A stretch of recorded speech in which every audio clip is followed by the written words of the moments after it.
Jaun Andreak, arratsaldeon, denak, kale begiak proiektu bereziaren prentsaurrekora. Señoras y señores, buenas tardes y bienvenidos. Ongi etorri, kale begiak prentsaurrekora, proiektu berezi honetara. Arratsaldeon,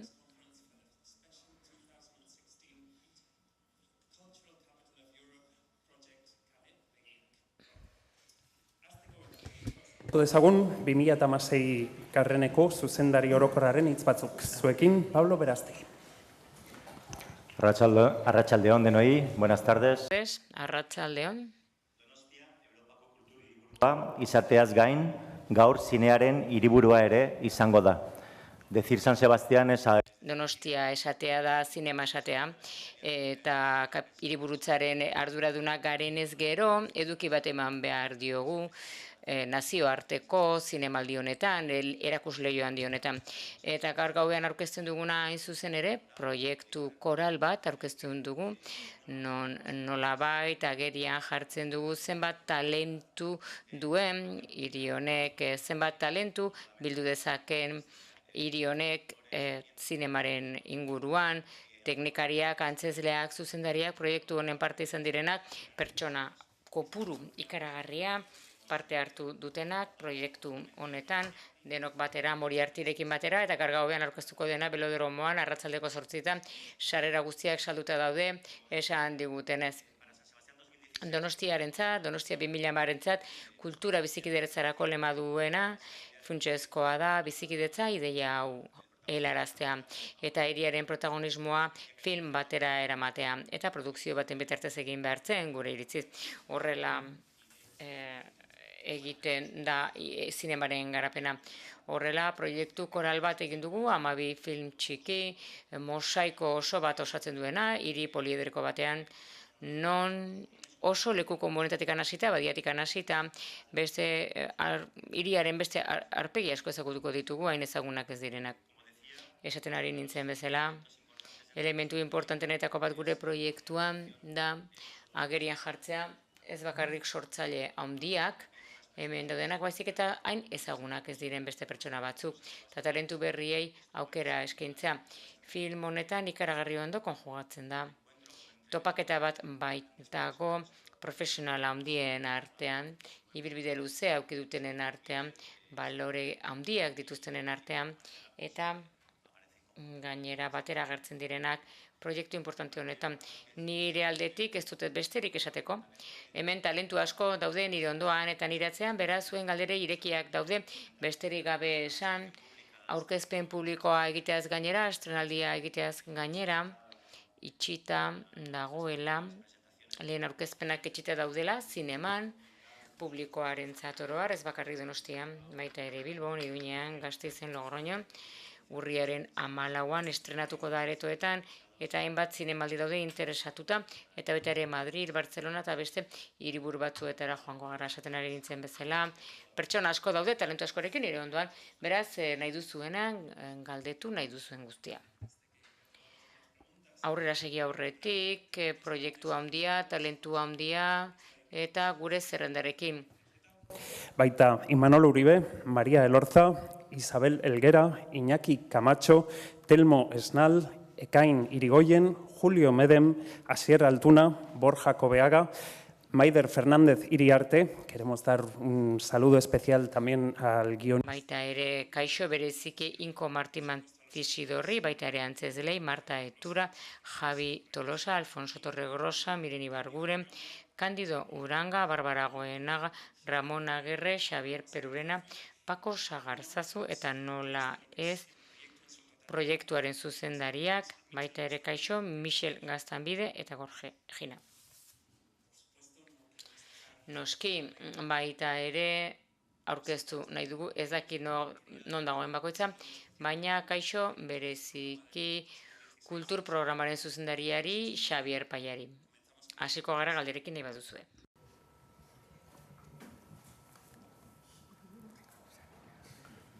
Igual decir que también no nos acompañan. Agian esan hemen ez daudela gurekin, baina talde honen parte dira ere Daniel Calparsoro eta Luis Obredejo, ez zitzaidan okurritzen, eta izi behin oinederra. ezin dute hemen egon mai honetan. Una pregunta aquí a la izquierda. Galdera bat hemen ezkerreta. Harrera uste duzue izango duela Donostiarren artean kale begiak filmak, filmen sortonek? Zer nolako harrera izango duela uste duzue gaur arratsaldean belodromoan ikusiko duten ikusleen artean? Galdera irekia da, denentzat, edo...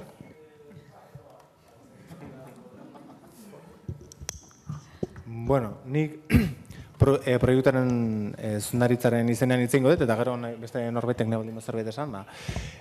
Bueno, gu lehenik eta behin, oso eskertuta gaude, printzipioaz pelikulak izan duen harreragatik. Nik pertsonalki ez duen espero, belodroma beteko zanik. Honek esan nahi du interesa badagoela, hirian, pelikula honekiko. Eta, bueno, espero dugu gero zinetan estrenatzen denean, bai, interes hori nolabait bizirik mantentzea. Eta, bueno, nik aurreko elkarrizketatan ere esan dut hain pelikula anitza izanik, hainbeste estilo desberdin eta gai desberdin jorratzen direnez pelikulan, nik uste edozein ikuslek aurkitu izakela bertan, pelikularen barnean, bere pelikula. Eta, bueno, espero dugu gaurkoa ondo ateratzea eta mendik aurrera jendea animatzea gero zinetan estrenatzen denean. Baina printzipioz hori oso eskertuta gaude eta, bueno, ea jendea pozik ateratzen den. Por mi parte, Nire aldetik esan, ziur nago filma ikusten duen pertsona guztiak ikusiko du kalitate handiko proiektua dela, maitasun handiarekin egina eta talentu handiarekin egina, eta gero begiradak egongo dira, identifikatuagoak sentituko dira, batzuk beste batzuk baino gehiago, baina normala da proiektu kolektibo batean komentatu dugun bezala, 12 forma desberdin dira hiria ulertzeko eta oinarrian dago bizikidetza. Más preguntas en la sala. Galdera gehiago, aretoan.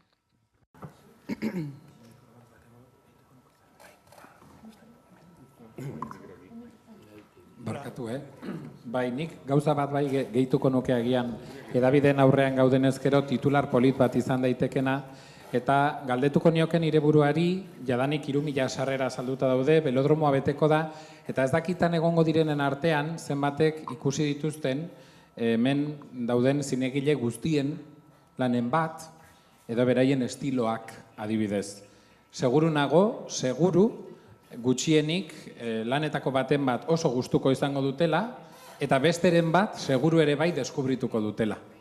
Eta hori lortzen baldin badu proiektu honek, audientzia berriak eratzen baldin baditu zinemaren baitan ere beste helburu handi bat beteko du guretzat behintzat. Besteak beste, hemen bilduta dauden aurpegiak ezagunak zaizkigu denoi, baina badago berrikuntza bat, eta denak elkarrekin daudela. Kenduta urtean behin sari banaketaren bat, ez dakit askotan gertatzen den hainbesteko elkarlana eragiterik, eta batez ere hori.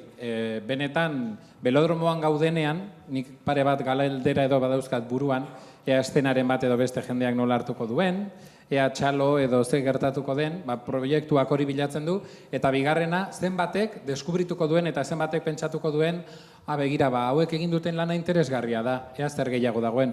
Enuen ezagutzen animazioan zer gertatzen ari den, edo eta zen olako aurrera pausoak edo ze lanak egin diren. Galdera bat hemen aurrean, favorez. Quería preguntar a Michel o a... Micheli edo Jorge Gilei galdetu nahi nieke helarazi diezu bere lankideak lan egin dutenean, uste dut bakoitzak bere kasa lan egin duela gainerakoak zerritan zebiltzan jakin gabe. Beraz, transmititu dizue behin beraiek filma ikusi ondoren, hau pixkatarregarria erutuko zaizu, baina uste dut hau dela zinemaldiko prentsa aurrekorik multitudinariona, eta inork ez du gaina ikusi filma, beraz, filmak, urte bete hartu behar izan du, azken filma izan zen ekainean uztailean, postprodukzioa duela 4 egun bukatu dugu. Beraz, uste dut hemen 5 pertsona bakarrik gaudena osoa ikusi duguna, eta gainerakoak ikusi dituzte film labur bat edo bi, baina ezin diote zure galderari erantzun. Baina, bai, pentsatzen dut pozik egongo direla belodroman unea iristen denean. Baina, kale begiak beste misterioetako bat du, oso ondo gordeta duen misterioa. alegia. Bueno, baina niri gustatuko litzaidake esatea, bueno, denok parte hartu dugula pentsatuz, buru pentsalari batzuk zeudela hor tartean. Eta egingo zutela makroproiektu honekin, bueno, azken batean film bat da, film berezia, baina film bat da azken batean. Eta pentsatu dutenak nola egin zitekeen film bat, zati hauek guztiak elkarrekin hartuta eta buru pentsalari hauek guztiak hartuta, kale begietako gidoilari eta zinemagile dienak, baina nik uste dut denok parte hartu dugula sensazio horrekin, hau da, etzela puzle askatu bat izango, baizik eta osotasun bat izango zela. Bueno, eskerrik asko, benetan, zure hitzak, seguru horrela dela hori zela asmoa noski. Bueno, mugarri hauetatik arago behar bado prentsa aurreko multitudinarioena, hau da, eta zuzendariek ez dutela gainera film osoa ikusi, bueno, lortuko dugu gainera film honetan, zuzendari gehien gelditzen direnak filma ikustera, hori zoragarri egongo da, ze antzesle, gidoilari zinemagileak askotan zinemaldian malabarrak egiten ditugu denak gelditzeko eta solasaldietan parte hartzeko edo ondorengoetan parte hartzeko, baina proiekzio honetan ikuste dut denak lehen hileran izango ditugula eta hori benetan mugarri bada, oso positiboa. Beste galdera bat hemendik, gustatuko litzaidake zuek azaltzea nola banatu diren gaiak, ea bakoitzak libreki aukeratu zuen, berak nahi zuen gaia, edo zuek ja egin zenuten proposamen bat, gaien inguruan, eta gero beraiek aukeratzen zutela, edo nola? Bueno, beraiek libreak izan ziren, libreaz aukeratu zuten. Jorgeri eta neri iruditzen zitzaigun, bueno, gehiagizkoa zela, esatea eta inposatzea gainera gai bat. Gainera nahi genuen bakoitzak bere ikuspegia, bere estiloa, bere tonua eskaintzea, hau da kaos edo anarkia hori. Eta horregatik inolako momentutan etzan ezer iradoki. Nik uste dut azken izuzendari esaten genien, bueno, ez lego ondartzari, igual de puta madrengo litzateke, ze ondartza asko ateratzen da. Baina, bueno, uste dut hori dela esan dugun gauza bakarra. Guk nahi genuen guztiz kontrakoa. Bakoitzak ematea, berak nahi zuena, bere modua, bere historia. Gertatzen dena da zuzendariak hautatzeko unean, hautaketak ere pixka bat mugatu egiten du ze filmari zanen bilatzen, eta aukera izan zen aliketan izazun handiena bilatzea. Estiloari dagokionez, hizkerari dagokionez, eta nik uste dut horrek azkenean filman islatu egiten dela, eta bete egiten dela bilatzen ari ginena, hau da ikusle bakoitzak filmean bere film laburra aurkitzea eta seguru nago hori gertatuko dela. Preguntas en las... Beste galderarik? A mí me gustaría saber a la hora de... Arratsaldeon, mosaiko hori egiterakoan ezakit ordena badago, arrazonamendu bat dago, nik uste dut oso fuerte hasten dela, eta gero azkenean ikuslea sensazio batekin joaten da, eta konpensatuz joaten da asko labur metroiek, zapore horik elitzen da bentsat.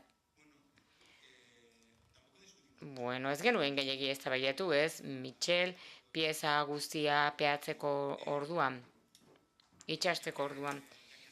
Aipatu duzunez filmaren hasiera, nik uste dute gure asmoa, zela ikusleari helaraztea, hastea, berak ezagutzen duen ingurune batetik, eta pixka bat irudi hori perbertitzea, hau da bira ematea. Eta guk ematen ari ginen mezua, zen kontuz, ez duzu aurkituko, zuk espero duzuna zehatz mehatz film honetan, edo zer gauza gertatu diteke. Eta nik uste dut une horretatik aurrera ikusleak nik uste dut sartzen dela jokoan. Ze azken batean film bada, joko bada, dokumentaretik fikziora pasatzen dena, animaziora, eta errusia armendi bada azken batean. Eta nik uste dut azkenean horrela hasten dela filma, gero ikusleari hori helarazteko. Baina Michel ez dut uste egon zenik, hola... Bueno, tonua bai markatu, lehenengo film laburrak markatzen du tonua. Bai, bale. Bueno, bai xeildu egingo naiz. Ez dute jakin nahi, hau da, spoilerrak saiestu ditzagun mesedez. Bai. Beste galderarik?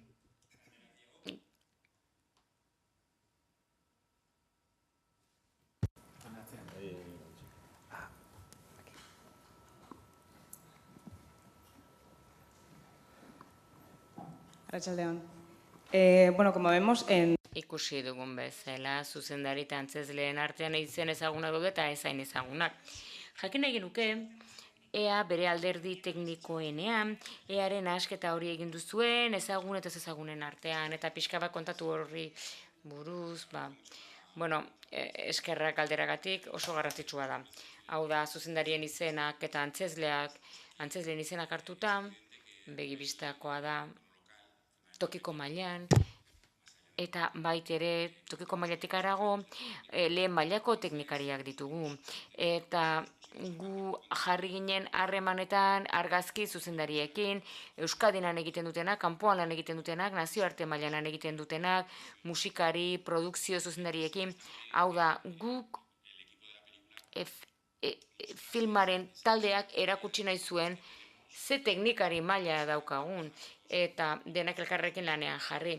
Beste kontu bada, gu ahalegindu ginela, eta uste dut lortu dugula, nolabait ezoiko topaketa batzuk sortzea.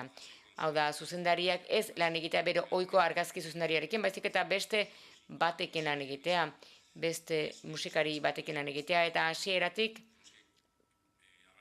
eskerrak eman behar dugu, ze eskuzabalak izan ziren. Beti baldintza berezietan egin baitzuten 3 egunetan, besterik ez, eta joko hori onartu zuten. Hau da, lehen mailako teknikariek lan egitea inoiz lan egindakoak ez zirenak. Eta gero gaina filmatze horretan Larrotxeneko ikasle berriek ere parte hartu zuten. Eta transito egin duten nolabait, eta lehen film laburrean meritorio gisa hasi ziren, eta azkeneko film laburrean ja laguntzaile gisa lan egin zuten. Beraz, bai, nabardura horretan parte hartu dugu, ikusiko duzte kreditu tituluetan, daude herrialde honetako teknikari handienak, falta dira 2, ezin izan dutenak etorri egutegi kontua zela medio, baina denak daude.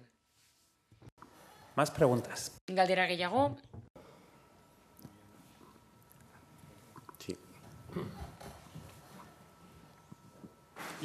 Quería preguntarle a... Nik galdetu nahi nioke Pablori ea pozik dagoen, emaitzarekin eta ea helburua zen 2016ko balioak islatzea edo behar bada nola egin den. Bai, bueno, uste komentatu dela, oso pozik nago emaitzarekin, egia esan iruditzen zait, ospakizun handia dela, eta agerian jartzen dela talentu handi bat, bildu alitzen duguna, bai ekoizpen etxea eta bai fundazioa, ideia baten inguruan, eta balioi dagokionez, proiektuak enkargatzeko orduan askatasun handia egon da, eta zentzu horretan, etzegoen baldintza jakinik, hau da, ez zuten proiektuan hiriburutzaren premisak ere kontuan hartu behar, baina bai helburuak betetzen direla maila handian. Orain Mitxelek esan duen bezala, bizikidetza, sortzaile luzen artean, eta gazteagoen artean, eskolen topaketa, musikene, zuzendari handiak, konsagratuak, eta ezen konsagratuak, ze aniztasun dagoen ahotsean, eta estilizika desberdina, baita ere gaiak, nolabait Jorgek esan duen bezala, hasten da lehen filmatik, spoiler bat izan nahi gabe, hiriaren irudia pixkat aldatuz, sar gaitezen hiria ezagutzeko beste modu batean, eta horregatik nire irtziz hori bai da hiriburutza ehunean ez dugu bakarrik azalera erakutsiko leku berriak bilatuko ditugu, pertsona berriak bilatuko dugu proiektu kolektibo baten barruan. Eta egia esan ikustezak zuen bezala giroa egundokoa da, eta ekoizleen eta zuzendarien lana benetan nabarmena izan da, nabarmentzeko izan da. Horregatik, nik uste du fundazioan izenetze egiten dudala, oso pozik gaude maitzarekin. Galdera bat genuen horratzean. Nire ikusten litzaiteke pixka bat zuzendariak hitz egitea. Nola izan da konsagratuekin lan egitea lehen mailakoa eta hasi berriak direnekin lan egitea.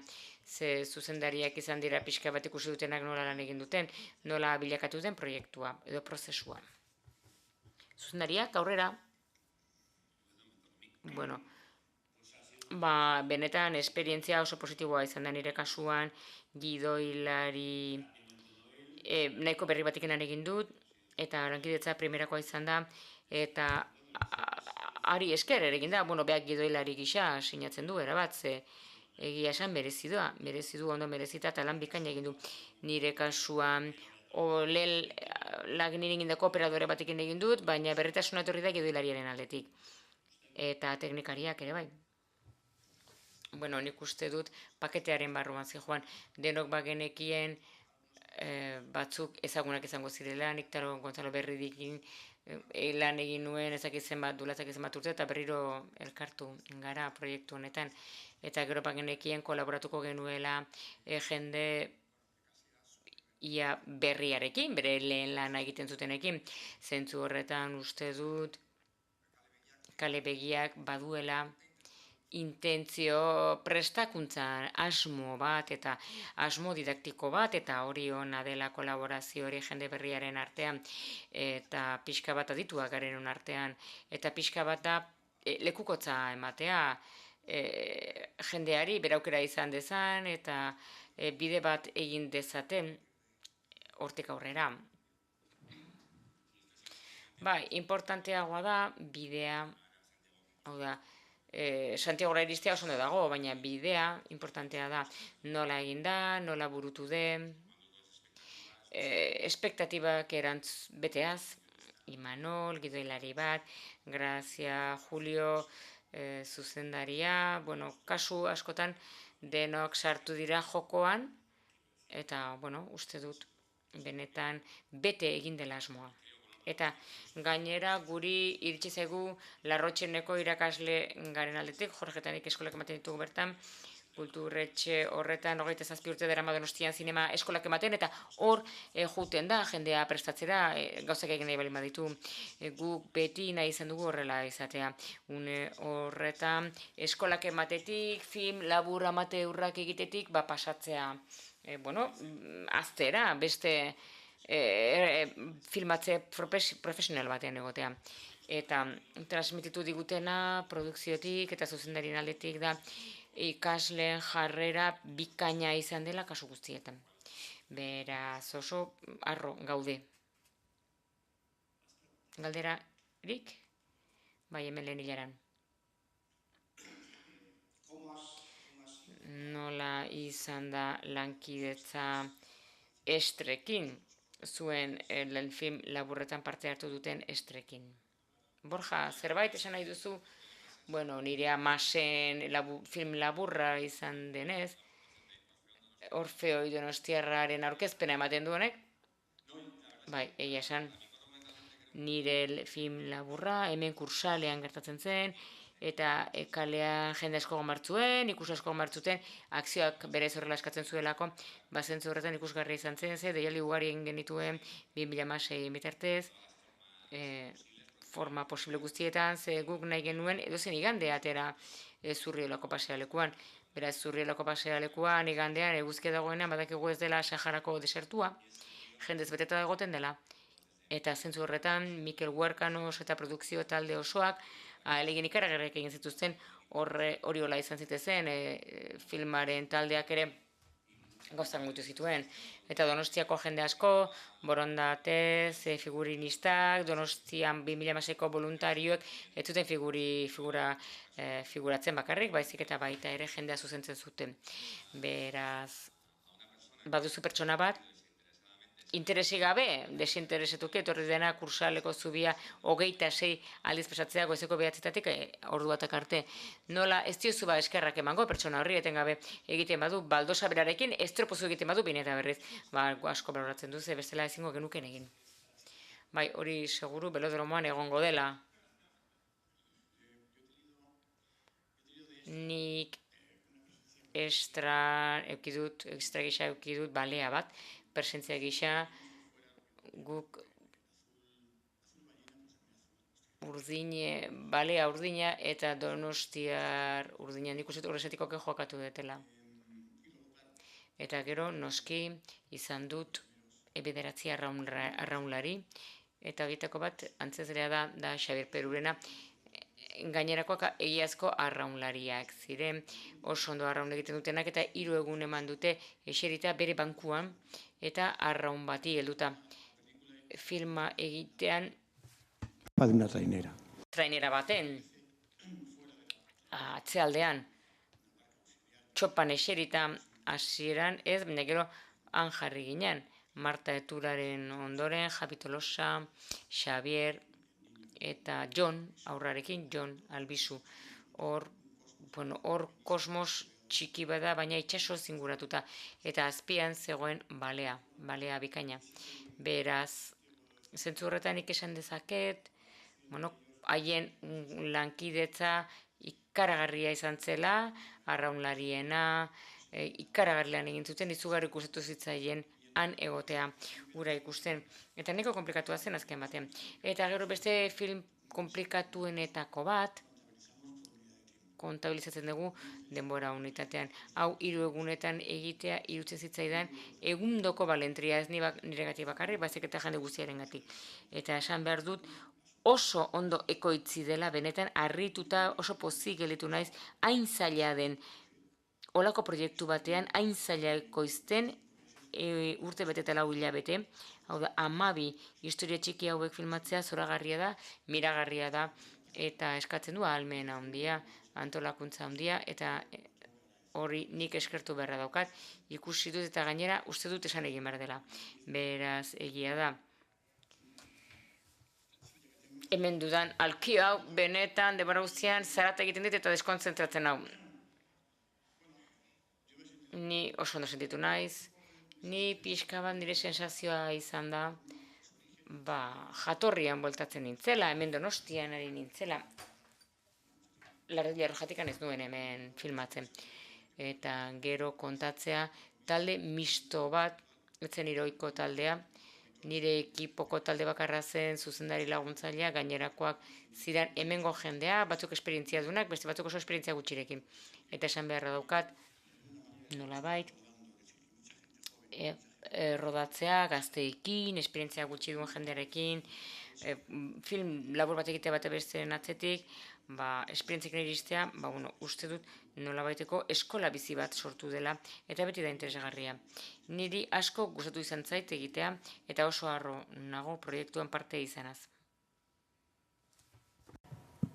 Yo por responder a la pregunta... Nik estren galderari erantzuteko, ez delako oso komuna filmaten batean gogorakarri behar dut, filma lanean hasi ginenean casting deialdi bat egin zen, eta fundazioaren inguruan egon zen jende asko, zai, eta gutxienezuela jendea hurbildu zitekeen eta ikusi zer egingo zen. Borjaren kasuan, berbatain oso interesgarria izan zen, ikusgai egiteko ze garrantzia duten voluntarioek hiriburutzak proiektu batean.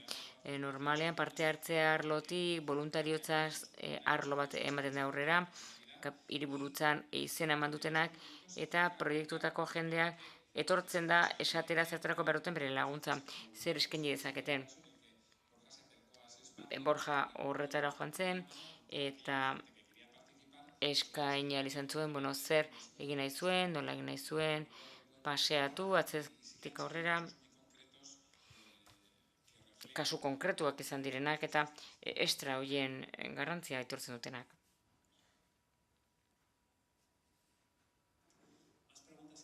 Galdera gehiago?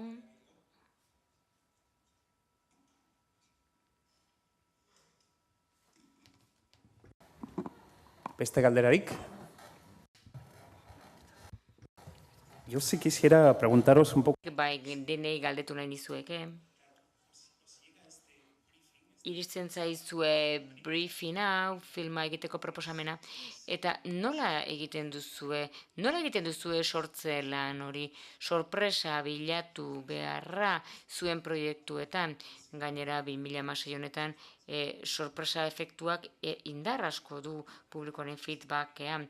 Film bat ikusten duzunean eta ez denean zuk espero zenuena ikusten dugu erantzun oso positiboa dela, jendeak inoiz baino gehiago txalo egiten duela.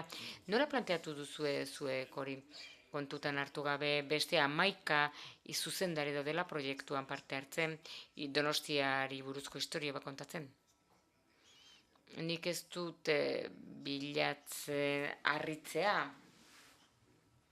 Harritzen baldin bada, harritzen geha, baina ez dut uste a priori batek harritu behar duen kosta, baizik eta eroso sentitu behar du kontatzen duen historiarekin. Eta gero harritzen duzu, edo ez, baina horrela nik ez dut uste sorpresa faktorea ona edo txarra denik. esan nahi dut, bueno, originaltasuna agian. Como no he visto la película... Ez dudanez film osoa ikusi, ezin dut gaiari buruz hitz egin. Nire film laburraren kasuan, ez dakit oso originala denik. Behar bada Donosti ingurunean bai, ze ez ditut kontatu hiriak dituen berezitasunak, baina kontatu dut alderdi unibertsala. Leku honetan gertatzen baitira gauzak, bezatoki batzutan gertatzen direnak, behintzat mendebaldeko munduan. Eta hor noski beti, bakoitzak hartuko zuen modu batean, baina proiektu osoa ezagutu gabe zaila da valorazio. Está lo que lo habéis visto. Bat egitea, erantzun dezatela osorik ikusi dutenak, guk ez genuen baldintzak isa jarri. Arketipo horren barruan, sorpresa da, eztabaida ezina da, eta jokoaren parte da, eta gainera nolabait artikulatzen duzunean, batzuk harritu gozaituzte, beste batzuk ez, eta sentipen hori nik uste dut sortu egiten dela, ez duzu espero gero datorrena. Eta komponente hori badu. Ni ez nahi zuzendaria izan hemen, baina uste dut hemen bakoitzak kontatu duela, kontatu nahi zuena. Naiz eta izan harrigarria doez. Hemen jende honek zinema egiten du, 4 edo 6 izki handi horrekin, eta irudia, emozioa, hori etengabea, konstantea da beren filmografian, beraz hori da planteatzen den gauza.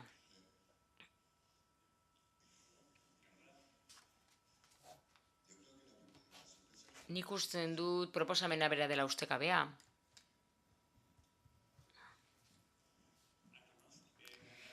Beste norbaitek zerbait esan nahi du.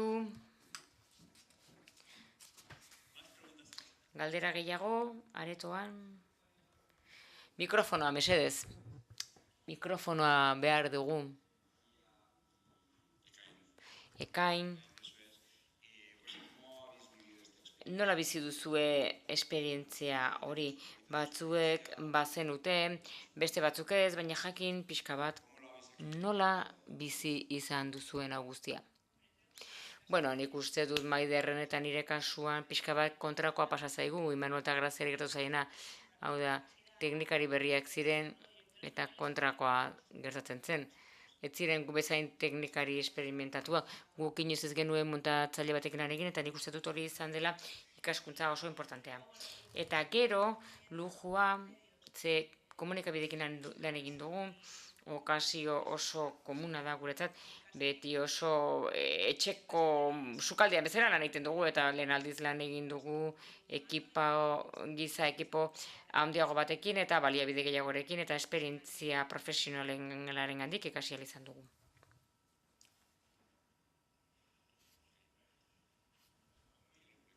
Mikroa. Mikroa pasatu dela, entzuten zait, bai, nire aldetik ere bai, batetik autopresio bat izan dut, izen horien parean egon behar nuelako, eta gero lujua izan da, bitarteko horiek izatea, profesional horiek eskura izatea, eta lehen egunetik bildu nintzen Mikelekin, Mitxelekin, eta galdetzen dizute, haizu, zein pentsatu duzu protagonista izateko, Barbara Goenaga eta Santzidaten, saiatuko gara, eta normaloean film laburra egiten ari zarenean lagunei ditzen diezu, eta lortu dezakezu konbentzitzea. Baina hemen ez duzu kezkatu behar, ekoizpen bada, arduratzen dira denak funtzionatu dezan, esan zidaten, izango duzu, Los amantes de Círculo Polarren zuzendaria, La Madre Muertaren arte zuzendaria, egia esan zoragarria izan da. Ni ere bat nator horrekin. Entzuten da? Ni bat nator horrekin, lujo bada. lan egitea normalean lan egiten ez duzu medioekin, eta nik 10 urte darama telebista egiten, eta ez du inolako zer ikusirik zen mimorekin egiten duzu, olako proiektu bat, konparatzen bali badugu telebistan egiten dugunarekin, denok dakigu dena azkar doala, hemen ere ez dugu denbora asko izan, baina ja beste gauza bat zen, eta hori da, hau da, bat nator esan duten horrekin. Beste galderarik,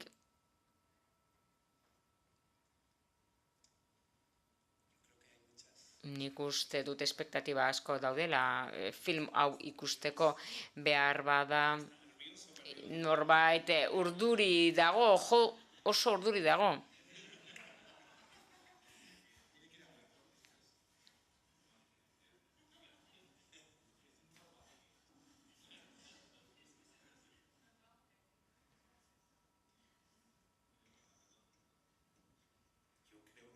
Nik uste dut behar bada egin genezakela bigarren pasada bat, denok ikusi ondoren bigarren prentsaurreko bat egin, eta beste ikuspegi bat izatean proiektuaren inguruan.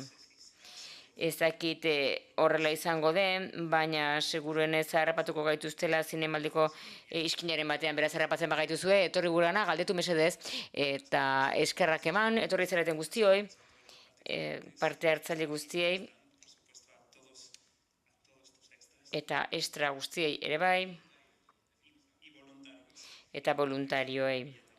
2016ko voluntarioei, gonbidatu, noski, proiektzioa ikustera, eta edo aretoetan, eta espero dezagun kolaborazio hauek etorkizunean proiektu gehiagotara zabalduko direla, eta sormen handiagoa egongo dela, eta Donostia hartuko dutela, eta zineman gai ardatz nagusik gisa.